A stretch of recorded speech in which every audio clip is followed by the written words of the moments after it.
kahanga, kababaang loob ni Juan Bautista. Nag-aalala ang kanyang mga alagad na mas marami nang sumusunod kay Jesus. Ngunit sumagot si Juan ng may karunungan. Kailangan siyang tumaas at ako'y bumaba. Ikinumpara ni Juan ang sarili sa kaibigan ng nobyo na nagagalak kapag dumating na ang nobyo. Ang kanyang misyon ay hindi para sa sarili, kundi upang ihanda ang daan para kay Kristo.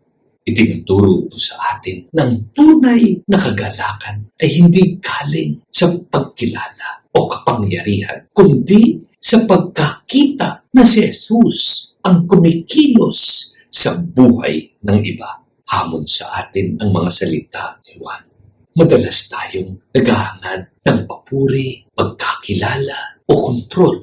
Ngunit ang Ebanghelyo ay nagpapaalala ng pagiging alagad ay nangangahulugang pagtabi upang si Kristo ang magningning sa atin. Ang ating buhay ay dapat tumuturo hindi sa ating sarili, kundi sa Kanya. Tulad ni Juan, tayo'y tinatawag na maging mga saksi.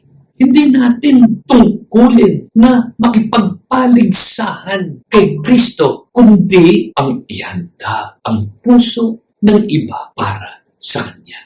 Kapag tayo'y namuhay ng may kababaang loob, kapag hinayaan natin si Jesus ang lumago sa ating mga salita at gawa, doon nagiging ganap ang ating kagalakan.